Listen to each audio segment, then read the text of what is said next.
Hello guys, स्वागत है आपका विलेज वाली टीचर यूट्यूब चैनल पर। तो हाय, मैं हूं किरण शर्मा। हम अल्टरनेटिव कंसेप्शंस पढ़ रहे थे, कुछ टर्म्स हमने जान ली थी। हमने 3 प्रकार के कंसेप्शन पढ़ने वाले हैं। यहाँ की जो बच्चों की जो वैकल्पिक अवधारणाएं होती है वो किस तरह से हम एज ए टीचर दूर कर सकते हैं।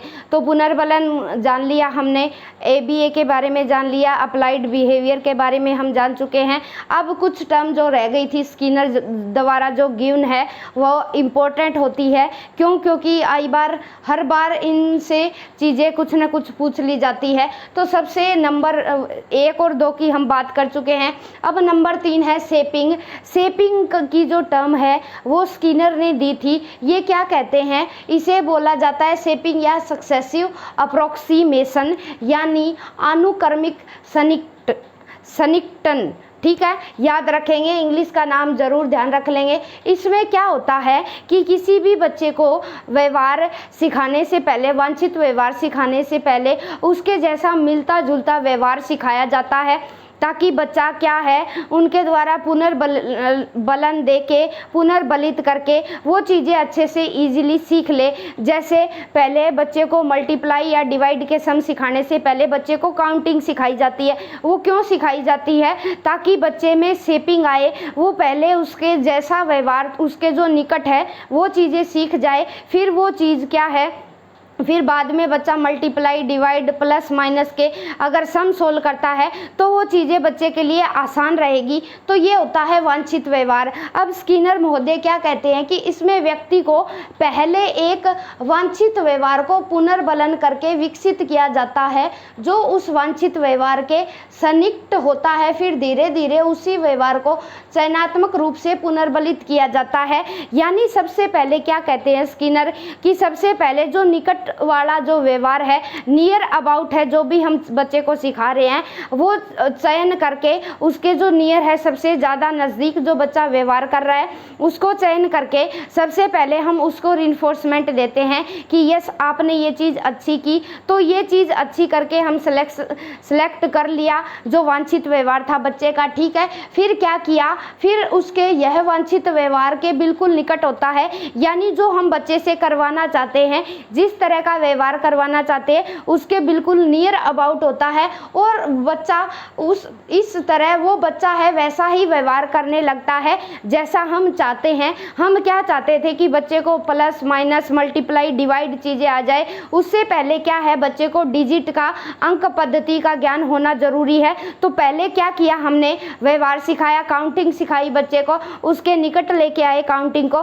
फिर धीरे धीरे स्टेप बाय स्टेप हमने मल्टीप्लाई, डिवाइड, ये सम सिखाए। तो पहले क्या है, उनको पुनर्बलन दिया जाता है जो सेम टू सेम व्यवहार देखने को मिलता है, और फिर उसी के साथ हम कोऑर्डिनेशन स्थापित कर देते हैं। तो ये कहना है शेपिंग का। ठीक है, पहले उसके जैसा मिलता जुलता व्यवहार सिखाया जाता है और बाद में उसको चयन करके, उसी व्यवहार को चयन करके रिइंफोर्समेंट कर दिया जाता है। तो बच्चा फिर आगे चलकर वो चीज़ सीख जाता है जो हम बच्चे को सिखाना चाहते थे। ये तो रही शेपिंग की बात। नंबर 4 है, हम आगे पढ़ेंगे चेनिंग होता है। यहाँ जो स्किनर महोदय है वो क्या कहते हैं कि बच्चे को कोई भी व्यवहार सिखा रहे हो तो आप सीक्वेंस में सिखाए, इजी टू कॉम्प्लेक्स सिखाए। ठीक है, सबसे पहले क्या है, बच्चे को जैसे फॉर एग्जांपल प्रतिदिन के कार्य, अगर हमें बच्चे को डेली रूटीन की चीज़ें सिखानी है तो सबसे पहले क्या है, बच्चे को बोलेंगे जल्दी उठो, फिर फ्रेश होके आओ, फिर ब्रश करो, फिर नहाओ, फिर अपना बैग पैक करो, स्कूल की सारी चीज़ें रखो, बुक्स रख ली है या नहीं। तो जो व्यवहार है बच्चे का ऑटोमेटिक सीक्वेंस में सिखाया जाता है, ताकि बच्चा क्या है वो व्यवहार सीख जाए। और ये प्रतिदिन के कार्य करवा के सिखाया जाता है, एक चेन बन जाती है। और वो चेन में बंध के बच्चा फिर शुरुआत में हर दिन सेम वैसे ही कार्य दोहराता है और वो चीज़ें फिर बच्चे के व्यवहार में लागू हो जाती है। ठीक है, फिर होता है टाइम आउट, इसे समय बहिर्गामी भी कहा जाता है। ये कब होता है, अगर बच्चा कोई मिसबिहेव कर रहा है, ठीक है, अवांछित व्यवहार दिखा रहा है, तो वहाँ उपयोगी है ये। तो ये स्किनर क्या कहते हैं, जो अवांछित व्यवहार की आवृत्ति को रोकने के लिए व्यक्ति को उस परिस्थिति से दूर हटा दिया जाता है, उस कंडीशन से, या दूर करके दिया जाता है। जैसे फॉर एग्जाम्पल गलत व्यवहार को सुधारने के लिए बच्चे के गेम पीरियड को हटा दिया कि आपने ऐसा किया तो आज आप खेलने नहीं जाओगे, अगर आपने काम कंप्लीट नहीं किया तो आज आपका लंच बंद है। तो ऐसे जो मिसबिहेव करते हैं बच्चे, जो गलत व्यवहार करते हैं, उनको सुधारने के लिए कौन सी टर्म्स अप्लाई होती है स्किनर की? हमारी अप्लाई होगी टाइम आउट। ठीक है, यानी कुछ समय के लिए होता है वो, ये एक नकारात्मक पुनर्बलन है जो कुछ समय के लिए दिया जाता है। जैसे ही बच्चा यहाँ वांछित व्यवहार से, मिसबिहेव से अच्छा व्यवहार करने लगा तो वो चीज़ें हटा दी जाती है। अगर बार बार बच्चे को अगर गलत व्यवहार सुधारने पर टाइम आउट जैसी बार बार चीज़ें दी जाती है तो वहाँ फिर पुनर्बलन का जो इफेक्ट है वो ख़त्म हो जाता है। ठीक है, एक अंतराल के बाद समय पीरियड के हिसाब से दिया जाता है जब तक बच्चा अपने गलत व्यवहार को सुधार ना ले। फिर क्या होता है? अनुक्रिया लागत, ये भी एक टर्म है स्किनर की। इसे बोला जाता है रिस्पॉन्सिव कॉस्ट, यानी ये पनिशमेंट कॉन्टीजेंसी होती है। इसमें क्या होता है, अगर बच्चा टीचर की बात नहीं मान रहा या पेरेंट्स की बात नहीं मान रहा तो उसे प्राइज नहीं दिया जाता, प्राइज से हाथ धोना पड़ेगा जैसे, या सुविधा से हटा लिया जाता है। इसमें दंड की संभावना ज़्यादा रहती है, पनिशमेंट दी जाती है अगर गलत व्यवहार करता है बच्चा, मिसबिहेव करता है तो। ठीक है, पुरस्कार को कभी कभी वापस भी ले लिया जाता है, जैसे अच्छा काम करने पर टीचर ने टॉफी दी। ठीक है, शरारत कर रहा था एक बच्चा और फिर टिक के बैठ गया तो टीचर ने उसे पुनर्बलन के रूप में एक टॉफी दी। बाद में क्या हुआ, टॉफी लेते ही बच्चा फिर से शरारत करने लगा तो टीचर ने वो टॉफी वापस ले ली और उससे ये क्या हुआ, जो अनुक्रिया लागत थी उससे हटा लिया गया। इससे बच्चे को क्या महसूस हुआ कि पुरस्कार से हाथ धोने पड़ गए, उसे जो पुनर्बलन मिला था वो टीचर ने वापस ले लिया। ऐसे कुछ भी हो सकता है, जरूरी नहीं ठीक है कि टॉफी ही वापस ली जाए। और बच्चे को जैसे शरारत कर रहा था, एक बार टीचर ने बाहर निकाल दिया कि आप बाहर जाओ, आपका ध्यान पढ़ाई में ही नहीं है, आप दूसरे बच्चों को भी डिस्टर्बेंस कर रहे हो, डिस्टर्ब कर रहे हो। ठीक है, डिस्टर्बेंस क्रिएट कर रहे हैं आप। तो क्या हुआ, तो टीचर 2-4 मिनट बच्चा खड़ा रहता है, फिर सॉरी फील करता है, फिर से वो क्लास में बैठ जाता है, फिर क्लास में आने के बाद वो वही एक्टिविटीज दोहराता है। तो फिर बाद में क्या होता है, उसे दंड दिया जाता है बार बार मिसबिहेव करने के कारण, और पुरस्कार के रूप में जो चीज़ दी जाने वाली थी वो वापस से उसे कक्षा कक्ष से बाहर निकाल दिया जाता है। फिर नंबर 1 क्या है, यहाँ से कई बार बहुत सारी चीज़ें पूछी जाती है।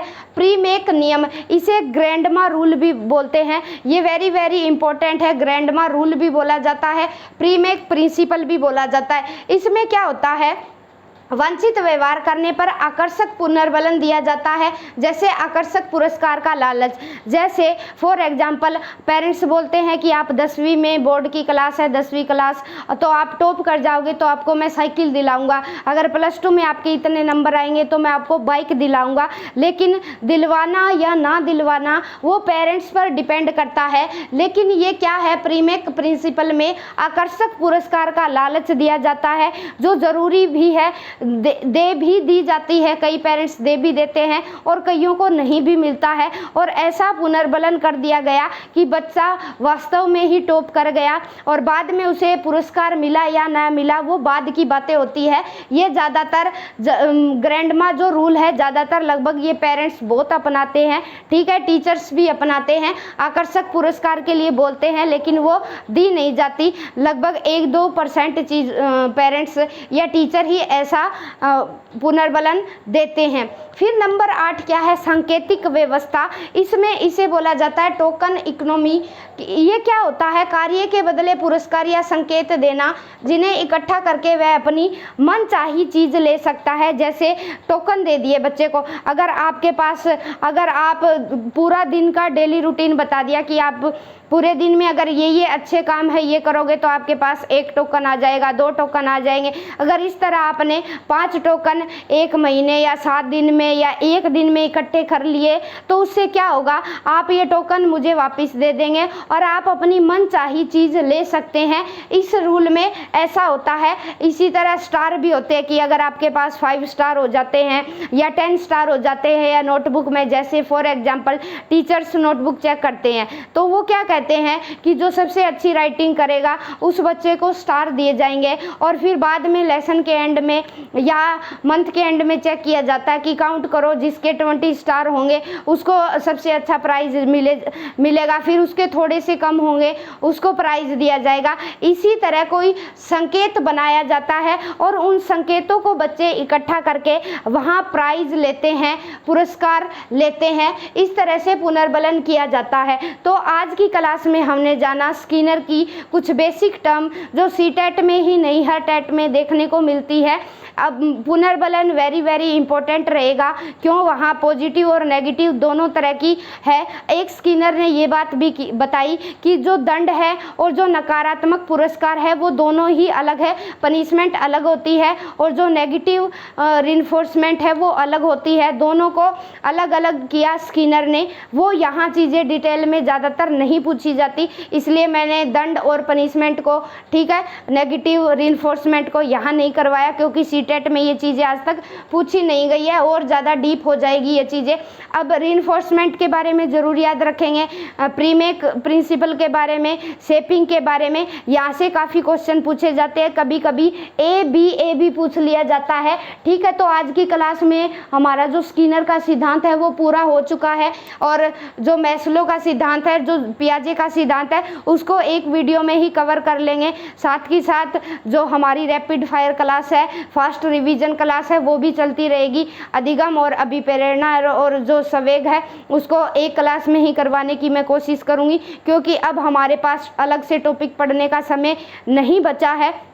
और क्या करें, कई बार मजबूरी भी हो जाती है, हम ह्यूमन बीइंग है, कई बार हेल्थ इश्यूज़ हो जाते हैं, कई बार नेटवर्क इश्यूज़ हो जाते हैं, जिनके चलते हम कुछ कर नहीं सकते। कई बार ऐसी कंडीशन होती है हमारे हाथ में कंट्रोल नहीं होता, लेकिन जब तक हमारे हाथ में कंट्रोल होता है ऐसे ही क्लासें चलती रहेगी। और गाँव में थोड़ी सी आप मैनेज करें, नेट की जो स्पीड है वो स्लो होती है, इसलिए जो वीडियो अपलोड होने में 6 से 7 8 घंटे भी लग जाते हैं, जो 20 मिनट की वीडियोस अपलोड होती है।